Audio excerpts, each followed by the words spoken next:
Hello, hello.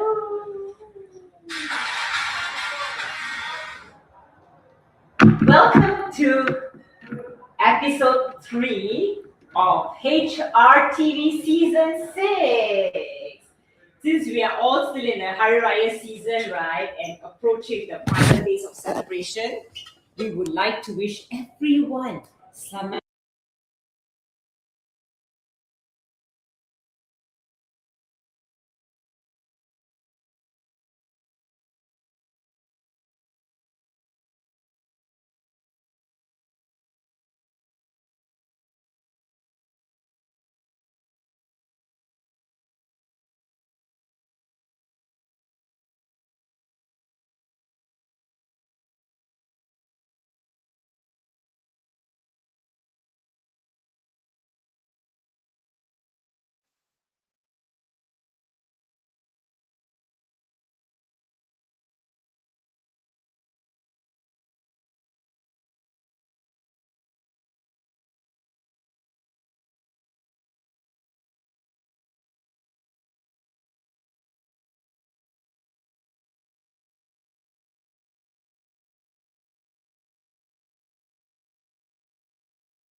That's cool.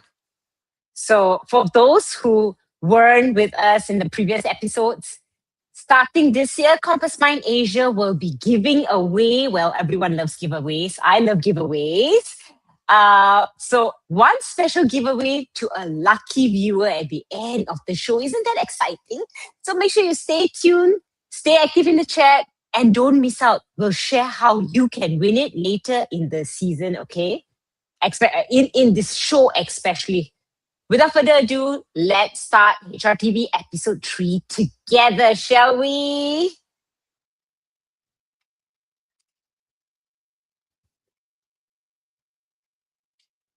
Okay, we can't hear. Can you all hear me clearly?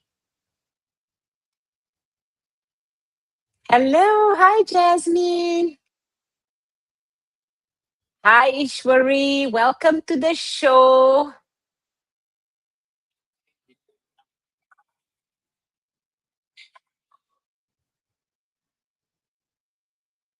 Hi Sabrina, welcome. Can they hear me? Am I talking? Now we can. Hi Ishwari. Thank you Ishwari for that. Okay, we can continue now.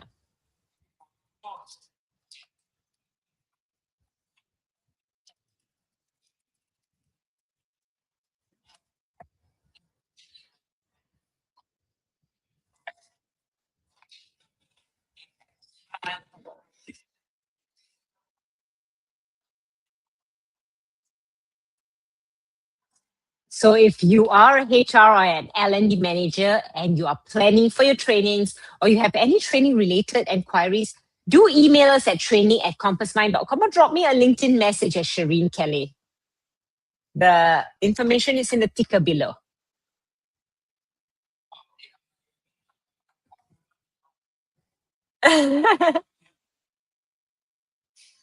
it on, right?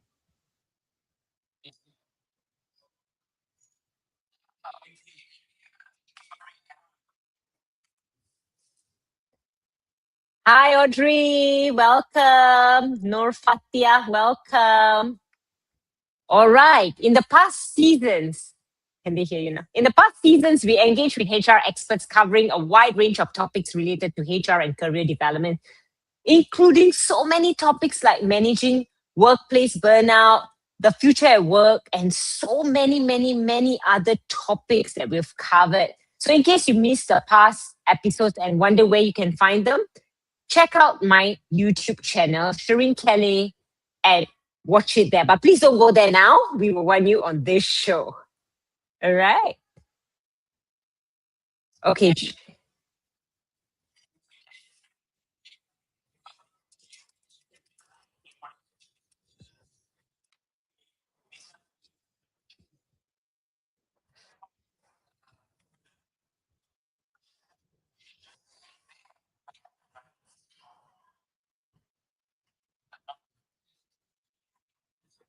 Okay, this is cool. Shall we both take it out and just use one?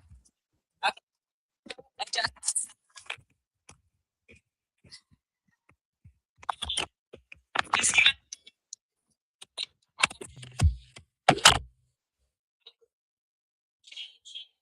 Hear us. Let us know if you can hear me. Are you able to hear me now? Am I clear? This is interesting.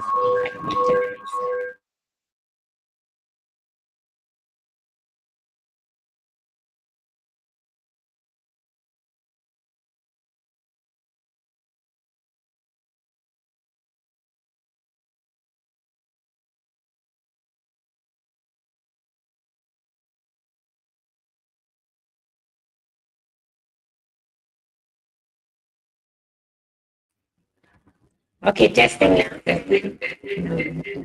Are you able to hear me now? You should be able to hear me.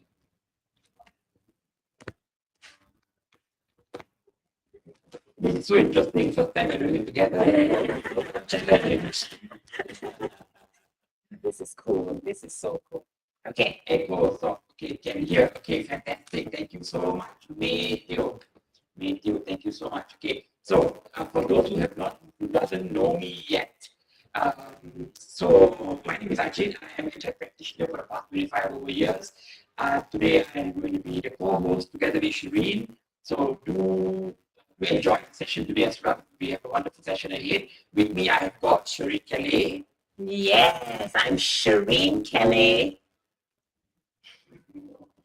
Okay, I'm 𝗵𝗂𝗃𝗃𝗿𝗄, the Managing Director of Compass Mind Asia. Welcome to HR Interventions Season 6, Episode 3. Okay.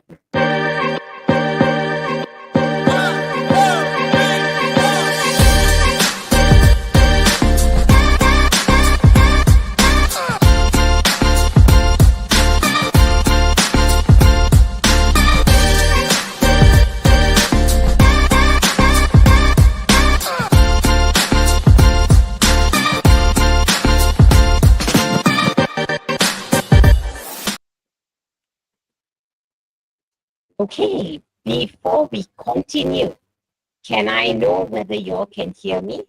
Sound check, sound check. Let me know if you can hear me.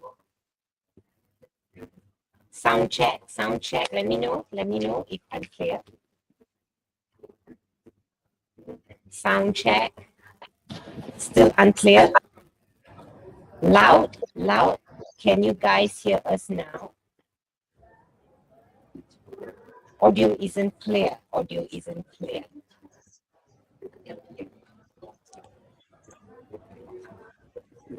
Okay. Okay. How about now? Is that better? Can you all sound check? 1, 2, 3. Am I clear? No, 𝗵𝗂𝗃𝗿, your voice is breaking. Am I clear?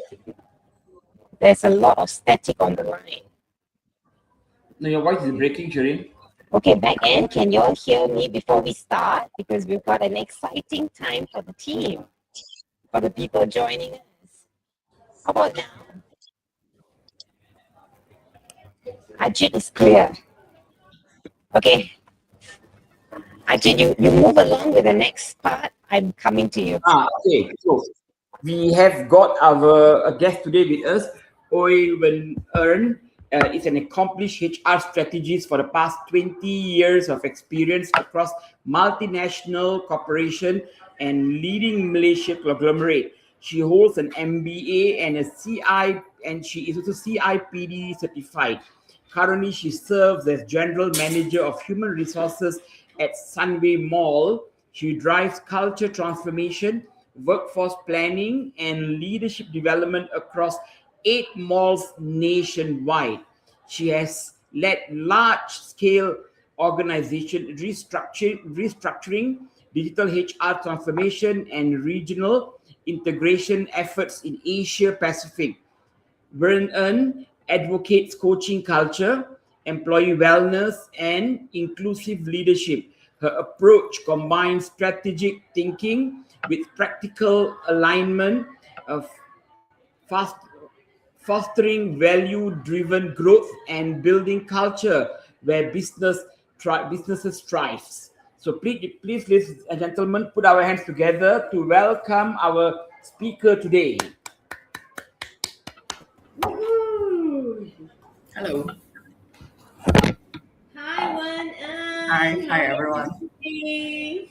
Hi Shireen. Hi Ajit. Hi. Sorry about the technical difficulty just now. I hope we are clear right now. Okay, no worries. I think more and more crisis might drive work from home. That's true. That's true. Thank you for joining us today. Yeah. Sorry. So how do we call you? We call you You can call me Earn. Earn. Okay. As okay, in earn money. Earn trust. Okay. Earn money. I like that. More money. Earn money. Okay. Okay. So welcome. Before we move on, thank you for joining us. It's an honor to have such an experienced person with us, doing culture transformation. Okay, so before we start off, we would just want to understand a little bit about you. Do tell us something about yourself, something probably that the audience do not know yet. Something interesting, exciting that you do during your pastimes or your free times. Okay. Sure. I think similar with the law. Okay, you can call me Earn. First of all, so as introduced by Ajit, I'm mainly developed my career in the HR field. Been in this field for almost 20 years, and I'm still enjoying what I'm doing. And I'm similar with a lot of people in their mid-40s, reviewing my age now. I'm, also a mom of two young children. And I basically spend a lot of time with them, and weekend usually getting them out, from the house to do something that, so that they don't focus on their phone, which is swimming, hiking. Though I work in the mall, but I seldom bring them back to the mall. I bring them, the sun's go. That is me. I like outdoor activities pretty much. Very good, very good, very good. At least I wish my mother used to work in the mall and brought me to the mall more often. I like malls. Okay, anyway, thank you for the introduction, and thank you for joining us. Okay, a little bit of introduction about the topic. In today's rapid evolving workplace, organization culture has become more important than ever. We can't deny that. With trends like hybrid working, digital transformation, and multi-generation teams, many organizations are rethinking how their culture supports collaboration, engagement, and also adaptability. So employees today are not just looking for a job, trust me, they are not looking for a job, but they are looking more for a workplace where they can feel connected, they can feel valued, and they can feel aligned with the organization purpose. And that, again, I can vouch for that. It's very true. Okay, in our previous episodes, we have also explored the culture code navigation, but this time we are going to take a deeper dive on how to understand how the culture is actually navigating culture transformation at work, and discuss how organization can shape and strengthen their culture in times of change. Okay, and are you ready, Ern, to start off? I have the first question. I can share some thought and experience, and probably some discussions on this topic. Perfect. And for the audience, if you have anything that you want to ask, please feel free to post your questions. Okay, my question number one: can you explain the very basic fundamental meaning of culture transformation in the workplace context? Okay, definitely. If I were to break down culture transformations in a workplace words by words, then you combine them, it actually makes sense to you. When we talk about culture, culture is a set of behaviors. Yeah. And transformations, it is what, like you mentioned, shift. And usually it shift for a betterment. And cultural transformation in a workplace is the type of behaviors, day-to-day behaviors that you want your people to uphold, and how your leadership team play the part to shape it. Those behavior must be sustainable. That's why we call transformations, and not just one-off. And being embedded into a daily life that is where people can see it, can feel it, and recognize it. So, in short, cultural transformation in workplace, that what means to me. Yeah. Okay, very good set of behavior values. I would agree. Okay, having said that, it brings me to my next question. What are the signs that the company culture needs to change? Now we know behaviors, everybody's behaving, but when do we know which behavior need to change? Yeah. What are the signs that culture need to change? Yeah. Actually, you can plug a lot of indicators. Those indicators can be internally from the organization dashboard, such as the turnover rate, the exit interview report, what do the people tell you, as well as those engagement feedback. Externally, you can also get this kind of indicator from Glassdoor review, because the social media makes things very transparent. People have the freedom to speak about your organizations in different platforms. So those external indicator or internal indicator will give you some sign of what need to change. But what I mentioned to you, those indicators are very much, I define as the lag indicator, which means that these indicators, they happen in the past, and therefore translate to the data today. So it is much of a passive sign. Now, as a HR practitioner or leaders in organizations, we need to, in looking at this passive sign is good, but also we need to drive it more proactive. So how do we look for sign that culture need to change? First of all, do we understand where the business grow? The business directions is one of the proactive sign that we can look for. What type of culture that, to support that growth, as well as the cultural directions. And as a HR, how do you facilitate or architect that change that you want people to demonstrate in the behavior in that particular organizations? So that's very good signs that we can talk about. Yeah. Okay, fantastic. Now that brings me to my next question. Now we spoke a little bit earlier about retention itself. Now, how does culture impact talent retention, especially among younger employees? Okay. Now you see, good behaviors shape good culture, and good Agreed. culture that gives space for idea generations. They help people to grow. When young associates, young people, young talent gets to grow, that that you bring out the commitment in them. And young generation nowadays, they are very much driven by purpose.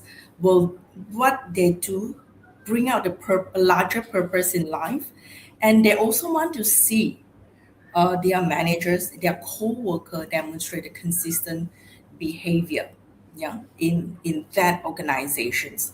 So all this will increase the sense of engagement within the younger talent.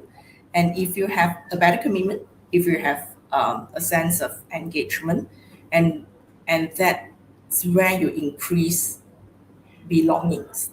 And if you have a better belongings, people feel belong to the organizations. That Very good. drive better retention rate in the organizations. That's wonderful. All right, now we have just a reminder to the audiences. Remember the giveaway we announced earlier? Remember to participate in answering the questions and have a chance to be a winner. Okay, you really want to win this gift because I also want to win it, but I can't. I have no chance to win it because I already know the answer. So the question to you is very simple, just a yes or no, and it's a no-brainer question. So put in your answers. Can culture be changed in an organization? Is it a yes or a no? That's simple today. Not that difficult. All right. Okay, connecting your answers and the chat. Please comment and give us your answers in the chat, and we will pick the winner from the response after we end the show, and we will then be reaching out to you guys. Okay, so for those listening to us today, please participate. Please drop an answer, yes or no, simple as that. The question again: can culture be changed in an organization? Okay, so we don't even need to know why. We don't even need to know what's the explanation, yes or no. Because we gave you such a good, easy question because we want you to win. So another question for you, Wern. Can you hear me very clearly? Yes? can hear All you. right. Yeah, I can hear Awesome. you. We're seeing trends like talent mobility, AI, and even mental health awareness. How are these shaping organization and workplace culture? Very good questions. So you're mentioning trends like talent mobility, AI, and mental health shaping. I probably elaborate using one of the example that that experience or architect in Sunway Malls. So which is coaching and mentoring culture, which I mentioned. So um, so when you want to put in a culture, it's very important to define what are the cultures that you want to put in. So back in 2020, we set up the coaching and mentoring framework with the intentions to shape a mentoring culture in the workplace, Sunway Malls. So we created it. We started from the top, and we scale it over the years. And this was to match the growth journey of Sunway Malls, growing from 7 malls back then to 15 to what we have right now is 11. And what we are planning to see in the next 2 to 3 years is 16 malls across Malaysia. Basically, the size just doubled up.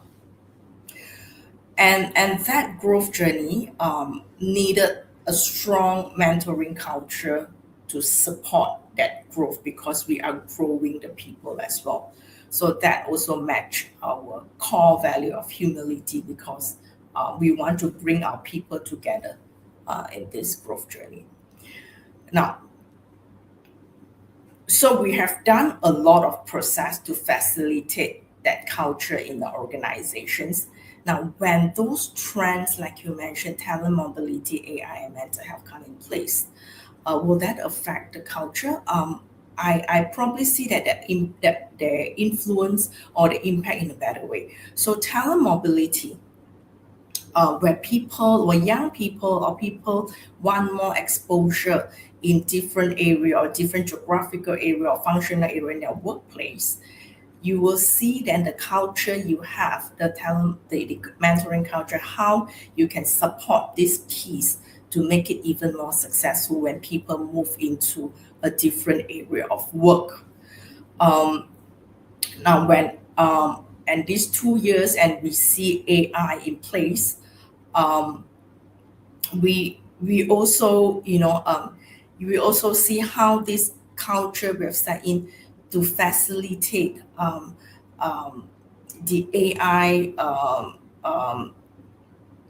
impact in the workplace, including now coaching and mentoring, not just only from top to the bottom, from seniors to young.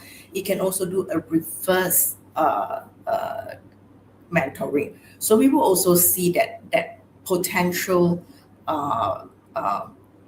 mentoring, reverse mentoring, to help AI to be more successfully implemented in the organization through everyone have that mentality and the culture of let's mentor each other in this new place. And mental health is also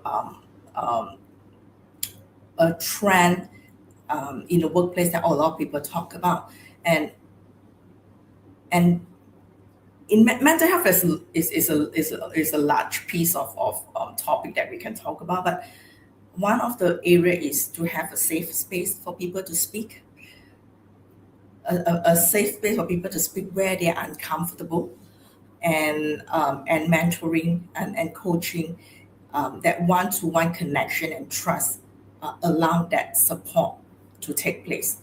So I hope this example demonstrates to you that if you have a strong culture that supports strong behaviors in the workplace, those trends, whatever trends that we see in an external context impact the workplace, can be also, will not easily shift that culture, but instead those culture are able to support those trends to be blend in faster, well, in the workplace.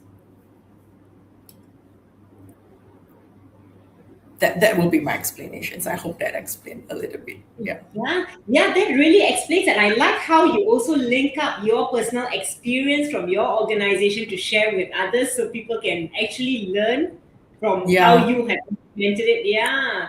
So that's I don't want to speak a bit too theory. So giving a live example, then you will see how what is really culture all about, and what is this trends. Will it sway the culture, or will it even shape the culture even stronger, sustainable? Yeah. All right, that's nice. Thank you.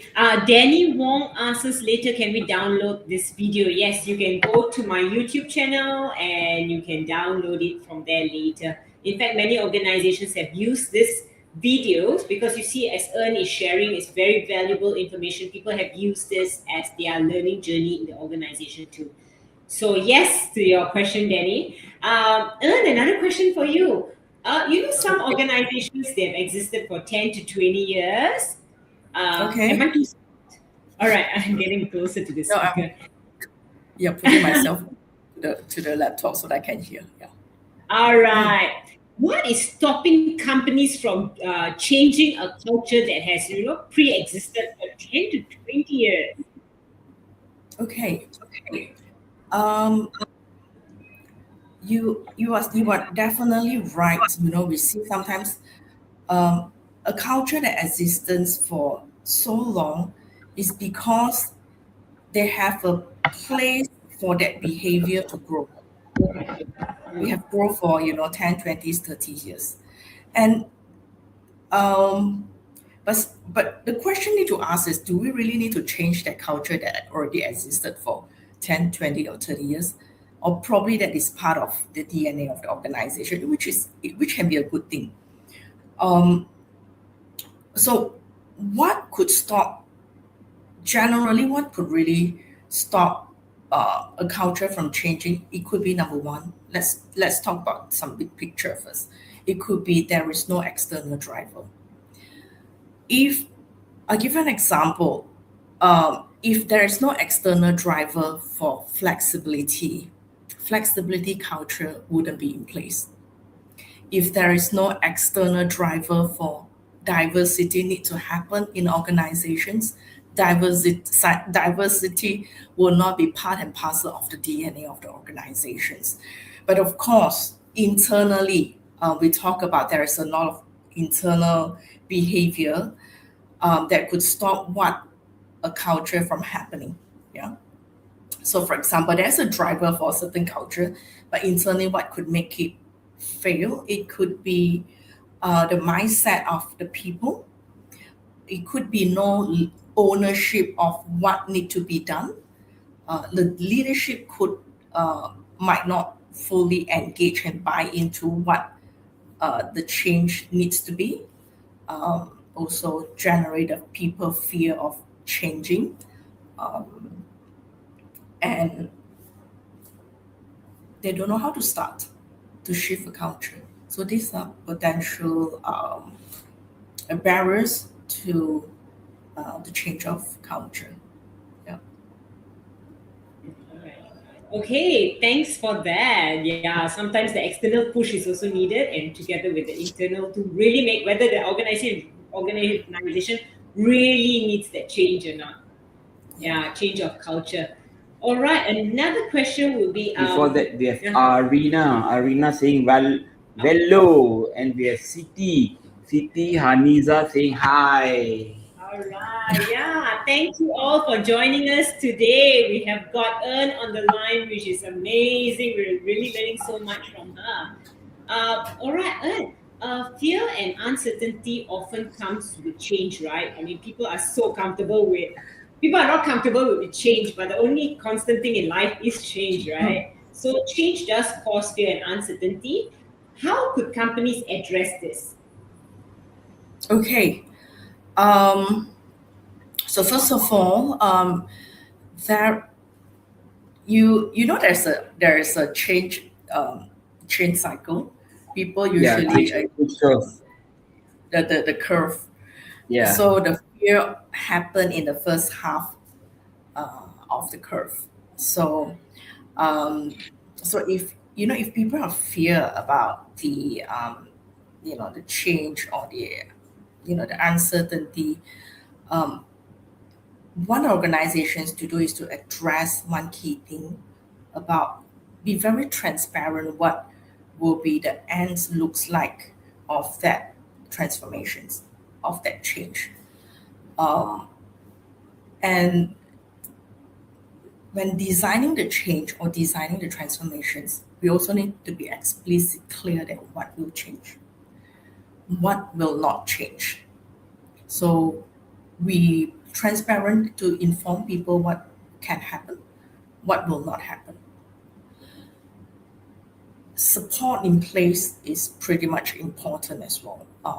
What are the training that we need to put in place to support from top to bottom, layer by layer, about this change? Is that about redesigning a job, a new behavior, or what is that? So that support need to be in place. And one thing, so personally, I find it very useful is a co-create workshop. A co-create workshop put basically instill a lot of ownership for the people in organizations. So when the top share the big visions, a lot of organizations, they just cascade, layer to layer to the top. But definitely that has to be done, is given. But if you need to address, you need to get more people to go along with it. Co-creations workshops allow you to bring people together. You give them space to harness what they see, what they are concerned, and you ask them to see what they need to do to contribute that, what they need to do to address that. You, with these, if you facilitate well, you can get ownership of that change process, and you bring it through a structured executions process. So we can't eliminate fear and uncertainty at all, but I think we can reduce it and address it in a structured way, and the people feel supported. Yeah. Okay, very interesting. Very interesting. I like the way about what we could do. We can't eliminate, you're right, the fear, but we can always, lessen the fear. Okay, having said that, now if I'm a HR manager or even a manager, maybe you want to share with us what would be the step-by-step approach in shifting culture today in an organization. What can a manager do, or someone, whoever in an organization? Step by step. Yeah. Okay. Again, I can do that. So first of all, it's always good to define the intended culture where you want to go, where you want to be. Whether it is a high performance culture, people-oriented culture, growth, or even a safety culture. I before Sunway Malls, I worked for an oil and gas organization. I also seen or experienced personally how the organization put up a very strong safety culture in the organization, which is supported by the top. So first you define that culture, and then you scope it. Scope it like what I mentioned, high performer in what area? In people, in business, safety, or whatever. You have to scope it. And after you define that culture, you define what success looks like in the culture. What do you want that culture looks like? You need to imagine that. And then you get buy-in from the top. Of course, then after that, you draft your strategies, how to go there. Strategy only works when they have ownership. So then you design ownership, who owns what, you break down to milestone as well as leadership KPI, put in as as part of the leadership KPI. So just now we also said that communication is given as part of the shift of culture, because you need to prepare people for that change. Like I mentioned, you address what change, why change, all this in that communications. Communications, again, like I said, is not enough, where you need to cascade the communications, peeling it layer by layer, like who plays what roles. In that way, it is also important to identify list who will be the first batch to train for that change. You can't just massively, because that won't work. You need a few people that first drive that change. Then you train that catalyst, you execute the plan, then you go back to the cycle to review and refine. Eventually, you scale it up, because you'll get more and more people to be behind the catalyst to roll it out. So that will be the general step-by-step shift of culture. Thank you. Very good. I like the part where we start small and we start from the management. We know where we want to get to, and then we come up with a strategy. Then we come up with initiative. Then we scale up. Very good. Then we look at, I think, very very doable approach. Very doable. Very simple and doable approach. Thank you. Thank you for sharing that. Okay, now how do we deal with leaders or employees who are resistant towards change, especially changing their management style? Is there any action that you would take? or how would you approach this? But before that, we have Melvin Chong saying hi. Hi, Melvin. Thanks for joining us. Hello, Melvin. Okay. Over to you. Dealing with Yeah. resistance. Yeah. I got this question a lot. So I'll define this rule, as a bell curve. The 20, 60, 20. As I mentioned in the steps earlier on, to find a catalyst. So the catalyst would probably made up of 5-10% of the people, and also that you have another 10% is very much believe in this catalyst and will join them. Yeah, there will be the frontliner for this change. You focus on them, you train them because they are the so-called influencer, the KOL of the entire process. They are key. There will be 60% of the people that don't object, but they also don't support. They are on the fence. So if I were to, then you have 20% that, they will be very negative about the entire process. So how do you deal with this resistance? Is first you focus on how to make sure the 20% drive well. You focus on how do you influence the 60% that on the fence. How do you bring them together? When the 60 and 20% move along with that process, basically the 20% either they will go along, they won't be continue to be resistant because they will be outpaced by or outplaced by the entire process. So you focus on the 60%, how do you influence them to move along? So that will be generally my take. Always focus on rule of 80-20. 80-20. Agreed. Very good. I agree on that. Thank you very much for sharing. Yeah, totally agree. What are some ways to measure if culture change is actually working? Are there any specific tools or ways that we can measure if this culture that has been changing is actually working? Okay. So then go back to the first part that when I said define the intended culture, define what success looks like. And if you're able to quantify that example.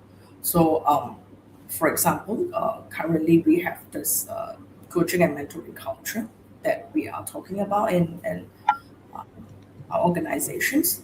I've also spoke about the experience of the safety culture.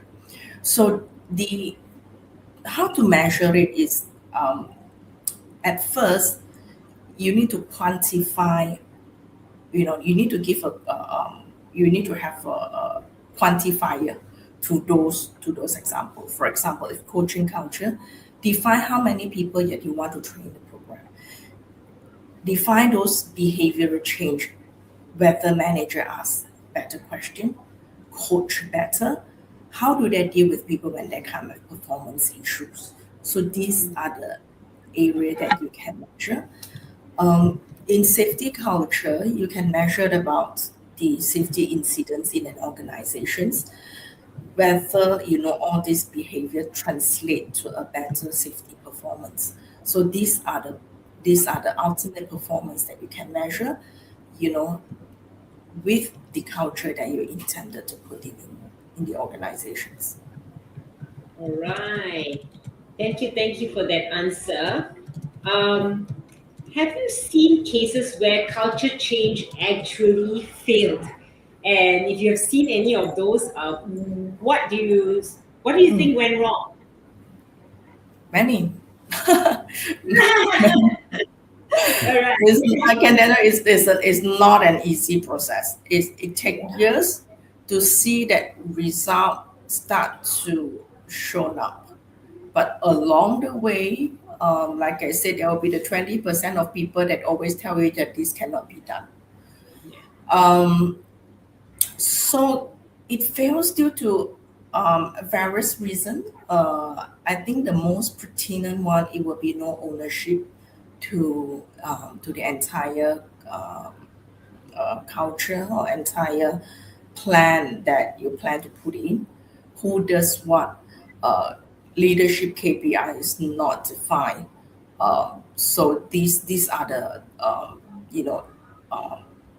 if you don't execute out well, if you don't have ownership, basically we are setting ourselves for failure.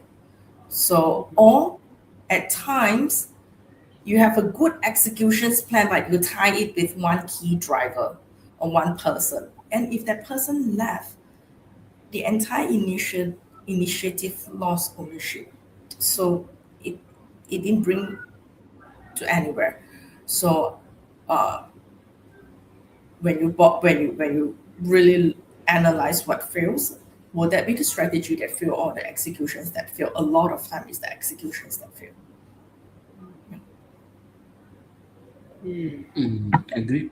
Answer. To the question. I take you. Okay, we have a question from Rahman Sadiq. How do I know whether I'm helping build a new culture change or I am actually hindering an existing culture? Very good question. Sometimes we How think do that you know that we are doing justice, but actually we are not. You know, how will this work from your experience? So how do you know that whether you are helping to build a culture or you are hindering a culture? Yeah. Okay. Culture usually have whatever culture that you plans to build, usually it has one similarity. That similarity is, we call it a universal acceptance behavior. So are you instilling a good behavior? Whether it's a safety behavior, whether it's a supportive behavior. So these are the things that you need to ask. Whether is that behavior good? Yeah.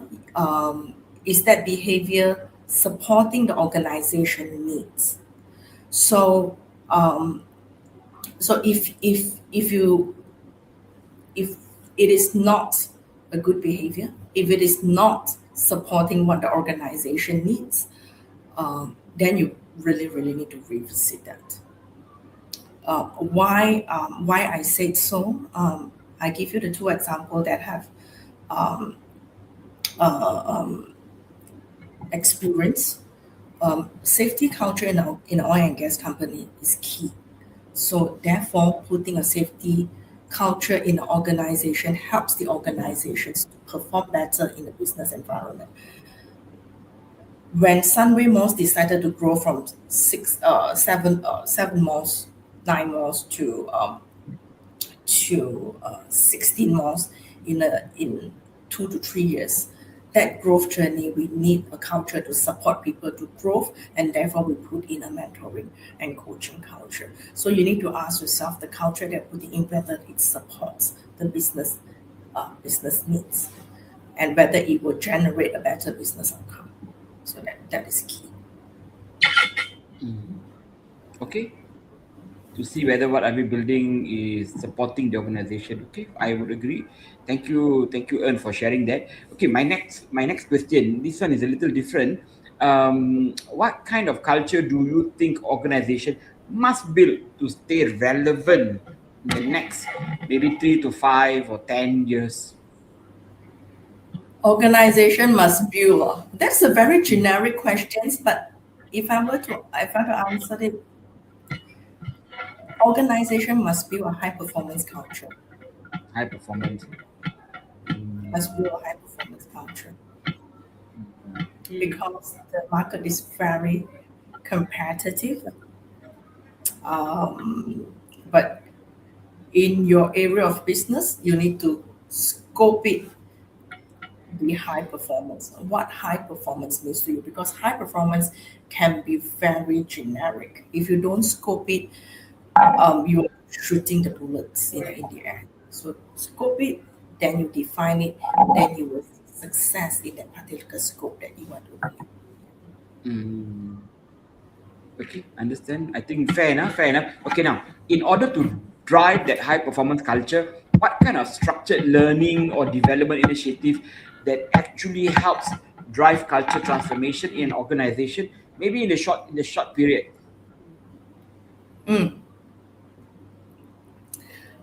There, to be frank, there is no one size fit all training program that will help, that will help to, sustain or build a culture. But in order to build a culture or shift a culture, you need to facilitate it. You need a structured facilitations, and that structured facilitations, a lot of training can come in. So and that training program usually it's tied back to that process or structured facilitations that include the leadership workshop that you want to put in place to align strategy and behavior. And therefore you cannot design a generic leadership programs that off the shelf to be part of it. You need to design it with the trainer, the facilitator to fit in that end in mind that you want to go. Coaching and mentoring generally helps in build up a culture because that facilitate knowledge transfer and how do you help others to go through the journey. So that is important as part of the training that you need to put in. You need to build a lot of awareness sessions, and a lot of time as you move to in that journey, people will start to work in a new directions. You more or less there will be different opinions, different way of seeing things. A session such as realignment, build relationship, like team building, realign direction. These are very helpful as well. So all these sessions, it will be depend on the scale that you want to drive it. Usually you have an external facilitator to come in to give a neutral thought and view on that process. As you need to scale it up, it's always good to train the trainer, TTT, along that process to facilitate that change process. So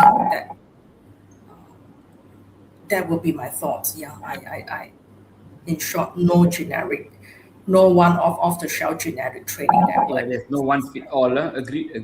Yeah, you need to put in a framework that's structured, facilitated. Correct. Everything needs customization after, then it will meet the objective that you're heading to. There is a question from Cesara. How do you drive culture change in a complacent environment where the champions of change are outnumbered by those who are comfortable with the mediocrity? We have to keep this short, Surin. We are reaching the hour. Oh yeah. Okay. Sorry, come again with your questions. How do you drive culture change in a complacent environment where the champions of change are outnumbered by those who are comfortable in mediocrity? That is actually quite normal. People are comfortable.